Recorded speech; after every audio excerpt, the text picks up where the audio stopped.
Anak laki-laki di depan ini adalah seorang jenius. Dia bisa menghitung 3 dikalikan 9 dan hasilnya menjadi 3. Selesai, dia dengan penuh percaya diri pamer kepada siswa pintar di belakangnya. Setelah melihatnya, para pelajar cerdas mulai meragukan pengetahuan aritmetika mereka sendiri. Guru sedikit kehabisan kata-kata, memintanya membaca isi kertas ujiannya, tapi dia malah...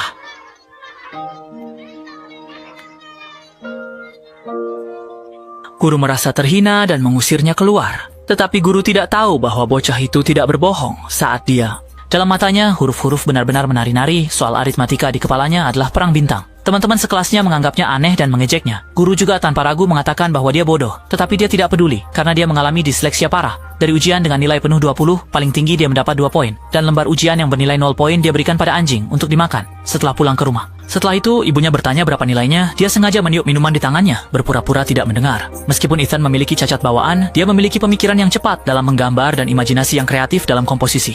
Sayangnya, orang tua dan gurunya hanya peduli dengan nilai akademis saat ini, merasa bahwa sikap belajarnya bermasalah.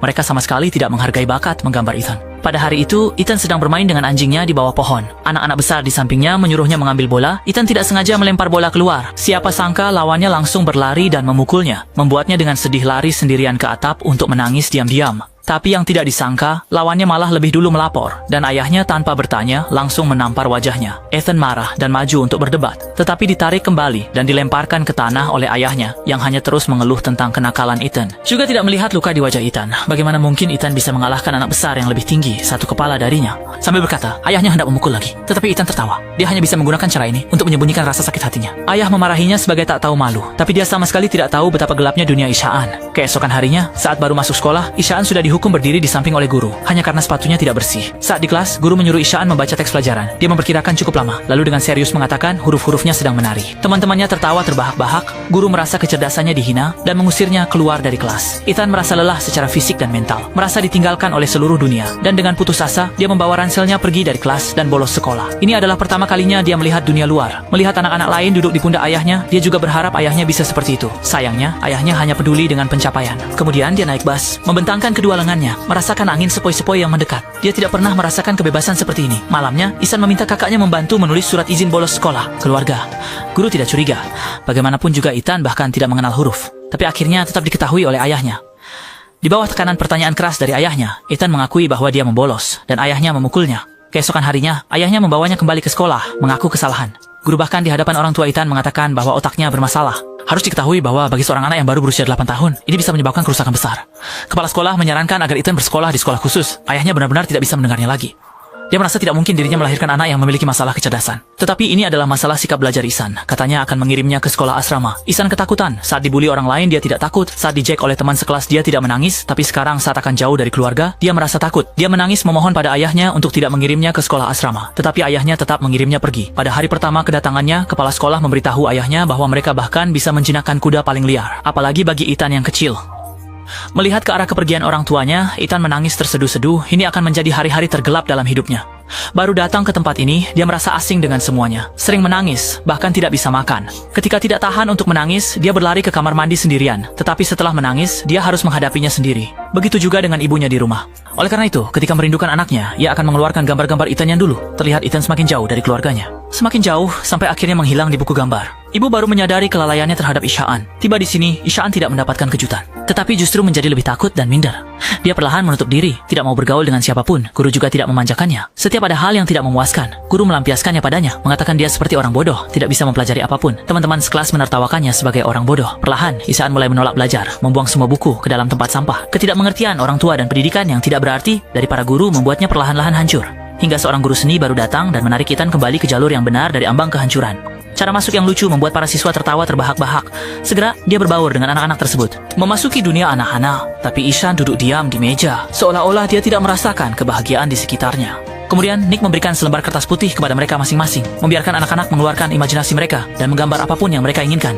Ini adalah cara pendidikannya yang unik dan bebas. Setengah jam kemudian, teman-teman sekelas sedikit banyak menggambar apa yang mereka sukai di dalam hati. Namun, kertas gambar Ihsan tetap putih bersih. Nick tersenyum dan bertanya kepada Ihsan mengapa dia masih melamun. Ihsan mengira dirinya akan dimarahi lagi, takut untuk menjawab. Tetapi Nick justru mengusap kepalanya, menghiburnya, memintanya untuk tidak khawatir.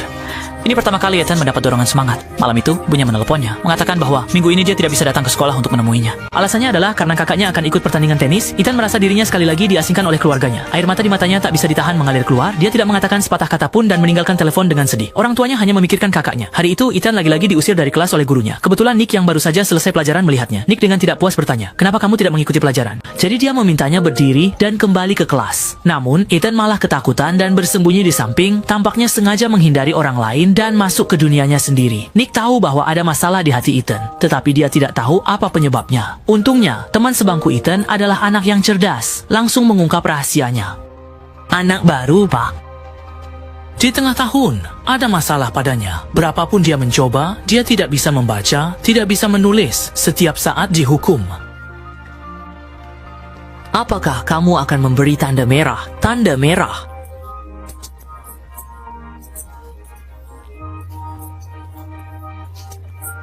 Sebaliknya, ini adalah fenomena paling umum dari gangguan darah beracun. Dia datang ke rumah Ethan, memberitahukan orang tuanya tentang apa yang terjadi di sekolah, dan mempertanyakan mengapa Ethan dikirim ke sekolah asrama. Ayahnya langsung marah mendengarnya. Dia mengatakan bahwa Ethan sudah tinggal kelas selama 2 tahun di kelas 3, sementara kakaknya selalu menjadi yang pertama di kelas setiap tahun. Di bawah sadarnya, ini adalah masalah sikap belajar Ethan.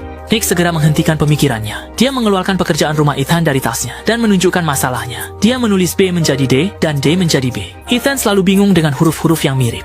Ini disebut pencerminan, dan bagi Ethan yang menderita disleksia, sangat sulit untuk membedakan huruf-huruf tersebut. Namun, ayahnya yang keras kepala merasa bahwa Nick berbicara omong kosong, dan mengatakan bahwa ini semua hanya alasan Ethan untuk tidak ingin belajar. Melihat ketidakpekaannya, Nick juga putus asa. Di dunia ini, bagaimana bisa ada ayah seperti itu? Ini adalah saat Nick membawa sebuah mainan yang penuh dengan tulisan Jepang, dan menyerahkannya kepada ayah Ethan, memintanya untuk membacanya. Melihat semua tulisan yang tidak dikenalnya, dia dengan tegas berkata satu kalimat, "Mandarin, kamu bicara omong kosong apa ini? Bagaimana aku bisa baca? Kamu benar-benar tidak sopan. Sikapmu tidak baik. Kamu berbuat nakal." Tindakan Nick ini akhirnya membuatnya tersadar. Saat ini, Ethan menghadapi tuduhan dan tekanan yang tidak beralasan seperti ini. Akhirnya sang ayah menyadari betapa bodohnya dirinya. Bahkan dia pun tidak dapat menahan rasa tersiksa karena dipermalukan. Apalagi Ethan yang hanya seorang anak 8 tahun. Tidak ada yang tahu bagaimana dia bisa bertahan. Kepercayaan dirinya telah hancur sepenuhnya. Sebelumnya dia hanya bisa menyembunyikan ketidakmampuannya dengan membangkang. Tetapi sekarang, keberanian untuk membangkang pun telah dihancurkan oleh sekolah berasrama. Setelah mendengarnya, ibu pun menangis haru, sementara ayah menundukkan kepala dengan malu. Ketika kembali ke sekolah, Nick menyampaikan pesan Ethan kepadanya. Lalu ia menceritakan sebuah kisah kepada anak-anak. Dia berkata, ada seorang anak laki-laki yang tidak mengenal huruf, juga tidak bisa menulis, tidak peduli seberapa keras dia berusaha, tetap tidak bisa belajar. Karena huruf-huruf itu tampak menari di matanya, belajar benar-benar menyiksanya, tetapi siapa yang bisa mengerti kesulitannya? Namun tiba-tiba, pada suatu hari, dia menjadi sangat cemerlang. Seluruh dunia terkesima akan teorinya. Ethan mengira guru Nick sedang membicarakan dirinya, hingga ketakutan untuk mengangkat kepala. Guru Nick mengeluarkan sebuah gambar. Dia adalah ilmuwan jenius besar Einstein. Dia mengguncang dunia dengan teori relativitas. Setelah itu, Nick meminta Ethan untuk menyalakan lampu di depan pintu kelas. Ketika Ethan menekan sakelar, Nick mengajukan sebuah pertanyaan. Siapa tokoh hebat yang menerangi dunia dengan lampu listrik? Ini adalah pertama kalinya Ethan berbicara secara sukarela. Melihat kondisi Ethan perlahan membaik, Nick segera memberikan dorongan dan menceritakan banyak kasus serupa dengan Ethan. Ternyata banyak jenius seperti Picasso, Da Vinci, dan lainnya pernah mengalami disleksia. Mereka juga pernah diisolasi. Hugo dan Ben, mereka berdua adalah karakter yang telah mengalami hal-hal yang sangat berbeda satu sama lain. Mereka tidak saling kenal, tetapi mereka saling mendukung. Saat kelas berakhir, Nick memanggil Ethan secara khusus. Dia berkata, ada satu orang lagi yang belum disebutkan, karena saat ini dia belum terlalu terkenal. Tetapi saat kecil, dia juga mengalami masalah yang sama. Dan orang itu adalah Nick sendiri. Dia juga pernah mengalami disleksia. Ayahnya memarahinya dan menyebutnya idiot, merasa dia tidak berguna. Tidak dipahami oleh semua orang. Tetapi sekarang dia sudah menjadi guru di sekolah menengah ternama. Saat istirahat, anak-anak dengan gembira bermain air di pinggir kolam. Sedangkan Ethan hanya duduk di samping, menuangkan semua barang kecil yang biasanya dia kumpulkan. Setelah menyusunnya dengan cermat, ternyata berhasil membuat sebuah perahu kecil yang bisa mengapung. Perahu kecil itu membawa impian remaja tersebut mengarungi lautan, dan teman-temannya mengerumuni memberikan tepuk tangan untuknya. Tetapi Ethan justru dengan rendah hati bersembunyi di belakang teman-temannya. Waktu yang lama mendapatkan cercaan dan tekanan telah menanamkan rasa rendah diri pada dirinya. Untuk memungkinkan Ethan belajar dengan normal, Nick mengajukan permohonan kepada kepala sekolah untuk menjadi guru khusus Ethan, dan Ethan sangat cerdas serta sangat rajin. Di bawah bimbingan guru Nick, dulu huruf-huruf cermin yang tidak bisa dia bedakan, sekarang dia tidak hanya bisa membedakan, tetapi juga bisa menulis esai yang bagus. Senyum Senyum yang hilang hari-hari sebelumnya perlahan kembali ke wajah Ethan. Sementara ayahnya tidak pernah membayangkan bahwa dia yang dulu bahkan tidak bisa menulis huruf. Ethan sekarang sudah bisa membaca dan menulis dengan normal. Kemajuan anaknya sangat besar. Dia akhirnya menyadari betapa besar kerugian yang dia timbulkan pada putranya. Ayahnya merasa malu hingga matanya memerah. Untuk membantu Ethan sepenuhnya melepaskan diri dari rasa rendah diri dan menemukan kembali kepercayaan dirinya, guru Nick mengadakan lomba melukis di sekolah di mana guru dan siswa dapat berpartisipasi. Pada hari perlombaan, semua siswa dan guru di seluruh sekolah datang, tetapi hanya saja tidak terlihat bayangan Ethan.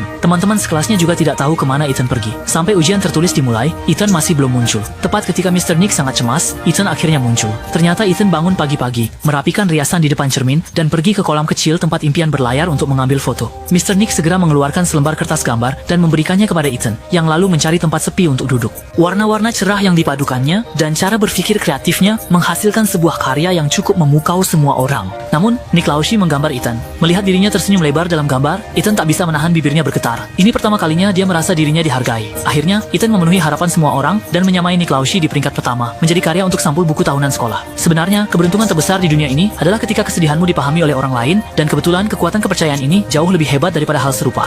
Dalam kehidupan cetak kita, setiap orang memiliki bidang yang diminati. Jadi jangan pernah meremehkan diri sendiri. Kamu pasti akan bersinar dalam bidang yang kamu kuasai, hingga memukau semua orang.